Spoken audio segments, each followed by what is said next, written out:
क्या आप जैसा बनना चाहते हैं वैसा नहीं बन पा रहे हैं, या जो आप चाहते हैं अगर वह नहीं हो रहा है तो आज की यह कहानी आपके लिए ही है। दोस्तों, इस कहानी को ध्यान से अंत तक जरूर सुनना। दोस्तों, अगर आप इस कहानी को अंत तक ध्यान से सुनते हैं तो आपको इस कहानी से कुछ ऐसा सीखने को मिलने वाला है जो आपको आपकी लाइफ में बहुत काम आने वाला है।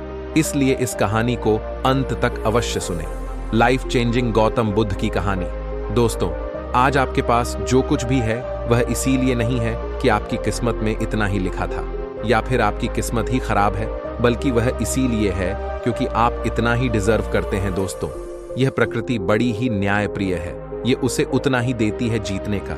वह हकदार होता है, चाहे वह ज्ञान हो या धन। अभी आपके पास उतना ही है, जीतने की आप हकदार हैं। लेकिन अगर आपको इससे भी ज्यादा चाहिए तो आपको उसके काबिल बनना होगा। दोस्तों, ऐसा कौन सा गुण है जो आपके काबिल बनता है? क्या आप उसे गुण के बारे में जानना चाहते हैं? अगर आप जानना चाहते हैं तो आप गौतम बुद्ध के जीवन की इस कहानी को अंत तक ध्यान से जरूर से सुने। दोस्तों, इस कहानी को सिर्फ समझेगा मत, बल्कि इस कहानी को अपने भीतर उतर जाने दीजिए, तो बिना समय को गंवाएं। चलिए कहानी की शुरुआत करते हैं। गौतम बुद्ध के जीवन की शिक्षाप्रद कहानी जो आपका जीवन बदल देंगे। दोस्तों, एक बार गौतम बुद्ध को एक सभा में भाषण करना था, और जब सभा का समय हुआ तब बुद्ध वहां आए और बिना कुछ बोले वहां से चले गए। तकरीबन 200 से भी ज्यादा लोग बुद्ध का उत्साह में इंतजार कर रहे थे, और बुद्ध के इस तरह के व्यवहार को देखकर सभी लोग बहुत चौंक, लेकिन किसी ने भी बुद्ध से कोई भी प्रश्न नहीं किया। दोस्तों, अगले दिन फिर से सभा का आयोजन हुआ, और दूसरे दिन सभा में लोगों की संख्या तकरीबन घट गई। इस बार तकरीबन 90 लोग सभा में बैठे हुए थे। बुद्ध सभा में आए, लेकिन इस बार भी बुद्ध ने वही किया, यानी बुद्ध इस बार भी आए और बिना कुछ बोल ही वहां से चले गए। लोग दोबारा से चौंक, लेकिन किसी ने भी बुद्ध से कोई प्रश्न नहीं किया। अगले दिन सभा का आयोजन फिर से किया, लेकिन इस बार सभा में लोगों की संख्या और घट गई। इस बार सभा में केवल 50 लोग ही आए हुए थे। बुद्ध सभा में फिर से आए और उन्होंने इधर उधर देखा और बिना कुछ बोल ही सभा से चले गए। उसके बाद कुछ लोग क्रोधित भी हुए, क्योंकि लोगों ने अपना काम छोड़ कर आए हुए थे, लेकिन किसी ने भी बुद्ध से कोई प्रश्न नहीं किया। अगले दिन फिर से सभा का आयोजन हुआ। दोस्तों, आप लोग जो इस कहानी को सुन रहे हैं, आप में से भी कुछ लोग मन ही मन यह कह रहे होंगे कि अरे कितनी बार सभा का आयोजन होगा।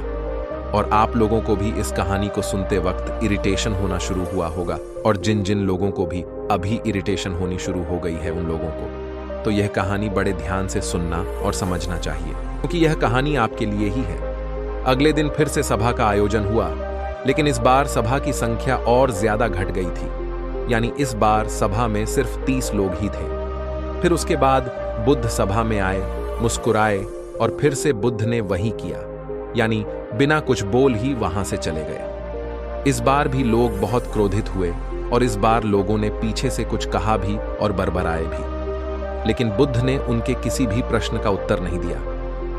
दोस्तों, अगले दिन फिर से सभा का आयोजन हुआ, और इस बार लोगों की संख्या बहुत ज्यादा घट गई थी, यानी इस बार सभा में कुल मिलाकर 15 लोग ही आए हुए थे।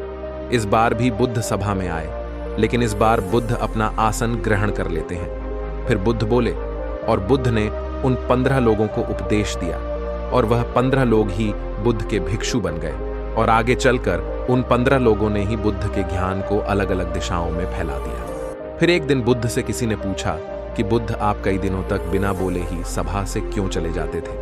फिर बुद्ध कहते हैं कि मैं उन लोगों को खोज रहा था जो लायक थे, यानी कि पहले दिन 200 से भी ज्यादा लोग आए हुए थे, उसमें से ज्यादातर लोग सिर्फ आए हुए थे।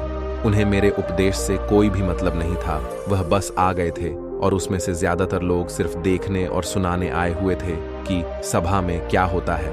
वह मेरे काम के लोग नहीं थे, क्योंकि वे लोग मेरे ज्ञान को औरों तक नहीं पहुंचा सकते थे। मुझे तो उन लोगों की खोज थी जो मेरे ज्ञान को जन जन तक पहुंचा सके। कई दिनों तक सभा से बिना बोले ही मैं इसीलिए चला गया, क्योंकि मैं यह देखना चाहता था कि वह कौन लोग हैं जिनके भीतर वास्तव में विकास है, जिन लोगों के भीतर में वास्तव में प्यास थी। वे लोग अंत तक जरूर रुके, और जो लोग बस ऐसे ही आ गए थे वे लोग पहले या दूसरे दिन ही चले गए। जिनके भीतर धैर्य था उन्हें मुक्ति का मार्ग भी मिला, और जो लोग जल्दबाजी में थे वे लोग अब घर में बैठे हुए हैं। सवाल यह नहीं है कि मैं तुम्हें क्या दे सकता हूं, बल्कि सवाल यह है कि तुम क्या ले सकते हो। तुम्हारा पत्र कितना बड़ा है और कितने की तुम हकदार हो। जीतने के तुम हकदार हो, उससे ज्यादा तुम्हें नहीं मिलेगा। फिर वह व्यक्ति बुद्ध से पूछता है कि बुद्ध लायक कैसे बने। फिर बुद्ध कहते हैं कि धैर्य के द्वारा जिस व्यक्ति के अंदर धैर्य है वह अपने जीवन में कुछ भी पा सकता है। सभा में जितने भी लोग आए हुए थे और उसमें से अंत तक वहीं रुक जिनके अंदर धैर्य था।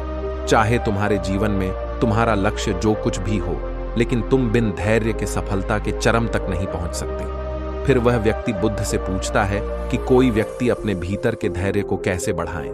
बुद्ध कहते हैं कि निरंतर अभ्यास के द्वारा हम अपने भीतर के धैर्य को बढ़ा सकते हैं। जैसे कोई व्यक्ति जब ध्यान करना शुरू कर देता है तो उसका मन उसके सामने कई सारे अड़चना लाता है, लेकिन उसका धैर्य उसे एक दिन उसके लक्ष्य तक जरूर पहुंचा देता है। फिर वह व्यक्ति बुद्ध से कहता है कि मैं समझ गया, बुद्ध में समझ गया, यानी मुझे धैर्य के साथ निरंतर अभ्यास करने की आवश्यकता है। दोस्तों, अब आपको समझ आ गया कि आपके पास वह क्यों नहीं है जो आप पाना चाहते हैं, क्योंकि आप उसके लायक नहीं हैं। आप लायक तभी बनेंगे जब आप अपने भीतर धैर्य को बढ़ाएंगे। और धैर्य कैसे बढ़ेगा? धैर्य बढ़ेगा निरंतर अभ्यास के द्वारा। और अभ्यास कौन करेगा? अभ्यास करेंगे आप, तो फिर करते क्यों नहीं? तो अपनी असफलता के लिए जिम्मेदार आप खुद होंगे। दोस्तों, आज की यह गौतम बुद्ध की शिक्षाप्रद कहानी आपको पसंद आई होगी तो नीचे कमेंट बॉक्स में यस जरूर लिखें, और उसके साथ ही इस कहानी को अपने दोस्तों के साथ शेयर करना ना भूलें।